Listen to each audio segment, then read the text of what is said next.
मेरे वालिद मोहतरम ने पहली सबील माह मुहर्रम में लगाई। इसके बाद ये सिलसिला सिर्फ मुहर्रम तक महदूद न रहा।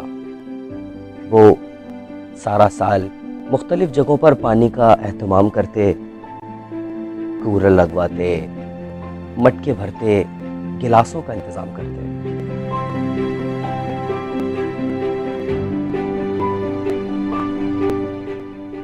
बहुत मसरूफ़ रहने लगे थे, हमें वक्त कम देते थे।